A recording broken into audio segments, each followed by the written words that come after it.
ఉదయం 9 గంటలు. Railway station చాలా బిజీగా ఉంది. తొందరగా తన లగేజ్ని తీసుకుని ఒక బెంచ్ దగ్గర కూర్చుంది భార్గవి. ఆ బెంచ్ పైన పేపర్ చదువుతున్నాడు ఒక వ్యక్తి. అతడు చూడటానికి చాలా అందంగా గంభీరంగా ఉన్నాడు.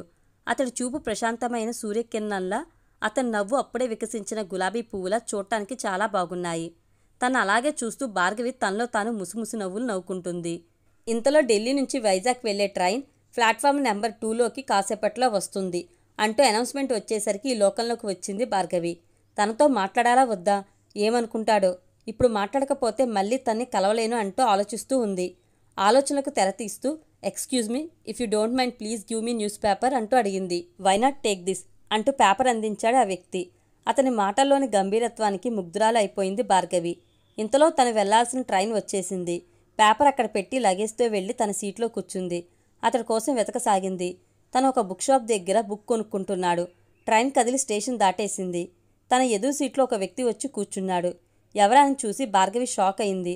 తనెవరో కాదు, ఇందాక చూసిన వ్యక్తి. తెలుగు బుక్ చదువుతున్నాడు. వెంటనే ఉండబట్టలేక, మీరు తెలుగువారా అడిగింది భార్గవి. అవునండి అన్నాడు ఆ వ్యక్తి. మీ పేరు అంటూ నాంచింది భార్గవి. మహిత్ నా పేరు, వైజాగ్ వెళ్తున్నాను అన్నాడు. మీరెక్కడ చదివారు తెలుసుకోవచ్చా అడిగింది భార్గవి. తన ఊరి పేరు చెప్పాడు మహిత్. అరే మహిత్, నన్ను గుర్తుపట్టలేదా అంటూ ఆశ్చర్యంగా అడిగింది భార్గవి. ఎవరండి మీరు అన్నాడు సందేహంగా మహిత్. నేను భార్గవిని, చాలా మారిపోయావురా అంది. నువ్వా, ఎప్పుడో 9th కలిశాము. ఏంటిలా చిక్కిపోయావు, తినొచ్చుగా అన్నాడు మహిత్. సరేలే కానీ ఎలా ఉన్నావు అంది భార్గవి. నువ్వెలా ఉన్నావు అన్నాడు మహిత్. నీ గురించి ఆలోచిస్తున్నా అని చెప్పాలని ఉంది కానీ చెప్పలేను అని మనసులో అనుకుని తలూపింది. ఇంతలో తను డోర్ దగ్గరికి వెళ్ళింది.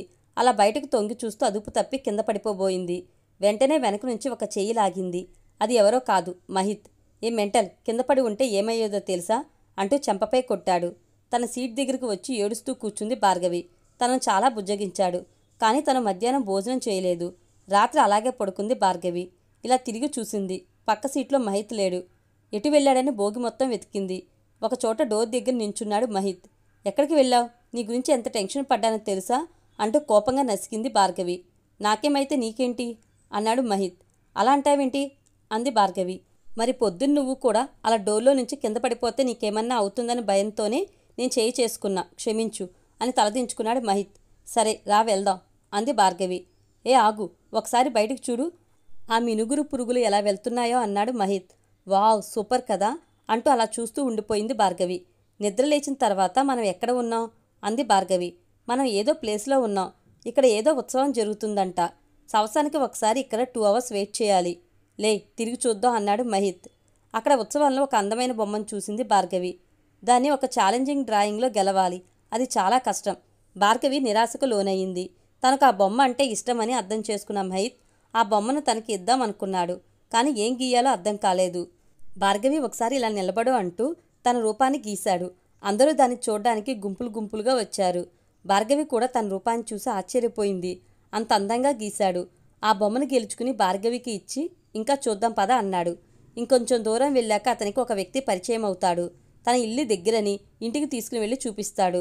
పూరి గుడిసె అయినప్పటికీ చాలా చక్కగా ఉంది. తాగడానికి నీరు ఇచ్చాడు. తిరిగి వస్తున్నప్పుడు మళ్ళీ అక్కడ ఒక కుస్తీ పోటీ చూశారు. అందులో ఒక వ్యక్తిని ఓడిస్తే ₹1,00,000 బహుమానం. కానీ ఆ వ్యక్తిని ఇంతవరకు ఎవరు ఓడించలేదు. మహిత్ దాన్ని చూస్తాడు. కుస్తీ అంటే నాకు చాలా ఇష్టం, నేను వెళ్ళి ట్రై చేస్తా అన్నాడు. మెంటలోడా, అతను చూసావా, ఎముకలు విరిచేస్తాడు అంటూ భయపెట్టింది భార్గవి. ఏ ఆపు అంటూ గ్రౌండ్లోకి దిగాడు. పోటీ హోరాహోరీగా సాగుతుంది. ఎదుటి వ్యక్తి మహిత్ యొక్క చొక్కాని చింపాడు. మహిత్కి కోపం వచ్చింది. అప్పుడు తన గంభీరమైన శరీరాన్ని చూసింది భార్గవి. చూస్తుండగానే ఆ వ్యక్తిని మహిత్ ఓడించేశాడు. తర్వాత బహుమానంగా వచ్చిన ₹1,00,000 తనకు పరిచయమైన ఆ వ్యక్తికి ఇచ్చి, అమ్మకి ఆపరేషన్ చేయించు అన్నాడు. ఆ విషయం మీకు ఎలా తెలుసని అడిగాడు.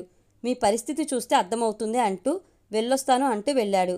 భార్గవిని చూసి వెళ్దామా మేడం అన్నాడు. ట్రైన్ ఎక్కాక చొక్కాను వేసుకున్నాడు. ఆ ట్రైన్లోనే శ్రావణి అనే ఇంకో అమ్మాయి ఎక్కింది. తర్వాత తను మహిత్ బోర్డ్ని చూసి ఫిదా అయిపోయానని, తనది నెక్స్ట్ స్టేషన్ అని చెప్పింది. ఒకసారి మా ఇంటికి వచ్చి వెళ్ళమని నసపెట్టింది. భార్గవికి మాత్రం అది ఎంతమాత్రం ఇష్టం లేదు. శ్రావణిని భార్గవికి పరిచయం చేశాడు. రేపు మనం వీళ్ళింటికి వెళ్తున్నాం అన్నాడు మహిత్. సరే చూద్దాం ఏమవుతుందో అనుకుంది మనసులో భార్గవి. ఇంటికి వెళ్ళగానే శ్రావణి మహిత్ని తన రూమ్లోకి తీసుకుని వెళ్ళి ప్రపోజ్ చేసింది. దానికి మహిత్ నేను భార్గవిని ప్రేమిస్తున్నాను అని చెప్పాడు. మరి తనకి విషయం చెప్పావా అంది శ్రావణి. చెప్పలేదు. అన్నాడు మహిత్. సరే త్వరగా చెప్పు, లేకపోతే నువ్వు కూడా నాలా కోల్పోవాల్సి వస్తుంది. సరే ఇక మీరు వెళ్ళొచ్చు అంటూ బాధపడుతూ చెప్పింది శ్రావణి.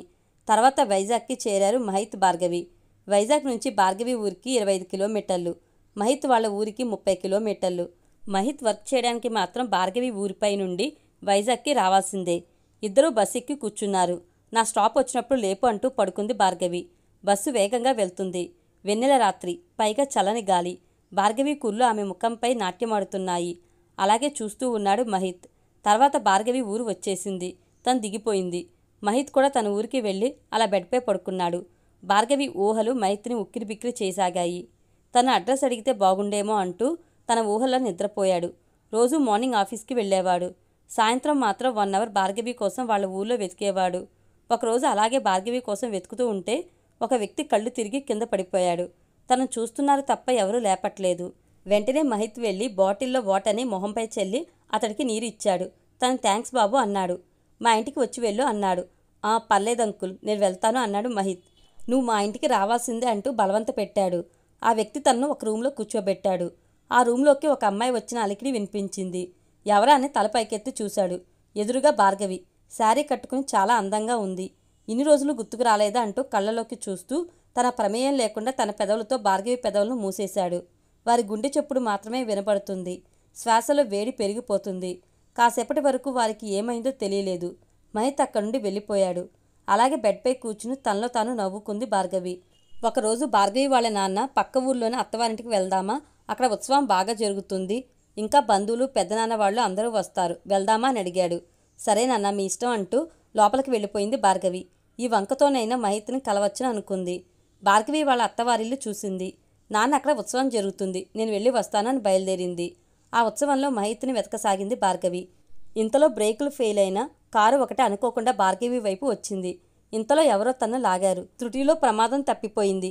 ఎవరా వ్యక్తి థ్యాంక్స్ చెప్దామని చూసింది. తను శ్రావణి. తను ట్రైన్లో కలిసింది. థ్యాంక్స్ అండి అంది భార్గవి. చూసుకోవాలి కదండి అంది శ్రావణి. అది వేరే వాళ్ళ కోసం వెతుకుతూ అంది భార్గవి. మహిత్ కోసం వెతుకుతున్నారా? ఇప్పుడే ఇంటికి వెళ్ళాడు అంది శ్రావణి.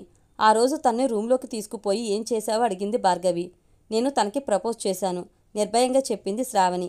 వాట్ అంటూ ఆశ్చర్యపోయింది భార్గవి. కానీ తను ఒప్పుకోలేదులే, నిన్ను ప్రేమిస్తున్నానని చెప్పాడు నిరుత్సాహంగా చెప్పింది శ్రావణి. నిజంగానా? ఆశ్చర్యపోయింది భార్గవి. అవును. ఎవరింటికి వచ్చారు అడిగింది శ్రావణి. మా అత్త వాళ్ళ ఇంటికి అంటూ నడుచుకుంటూ ఇంటికి వచ్చేశారు. భార్గవి వాళ్ళ నాన్న నవ్వుతూ ఎదురొచ్చి అమ్మా నువ్వు నాకు మాట ఇవ్వాలి అన్నాడు. ఏంటి నాన్న? సరే అంది భార్గవి. నా ప్రాణాలు కాపాడింది నా అక్క కొడుకు, అంటే మీ బావను నువ్వు పెళ్లి చేసుకోవాలి అన్నాడు. ఒక్క క్షణం భార్గవికి గుండె చొప్పుడు ఆగినంత పనైంది. అలాగే కంట్లో నీరుతో బావ ఎక్కడా అంది. మీ బావ టెర్రస్పై ఉన్నాడు, ఒకసారి మాట్లాడు, తనకిష్టమైతేనే లేకపోతే లేదు అన్నాడు. దేవుడా దేవుడా, మా బావకు నేను నచ్చకూడదు, తనకి ఇంకొక అమ్మాయి ఉండాలి, ప్లీజ్ దేవుడా అనుకుంటూ మనసులో టెర్రస్ పైకి వెళ్ళింది భార్గవి. బావా నీకో విషయం చెప్పాలి అంటూ తన లవ్ స్టోరీ మొత్తం చెప్పింది తలదించుకునే భార్గవి. ఓ అలాగా అన్నాడు మహిత్. ఏంటి వీడు ఇలా మాట్లాడుతున్నాడు అని తల పైకెత్తి చూసింది.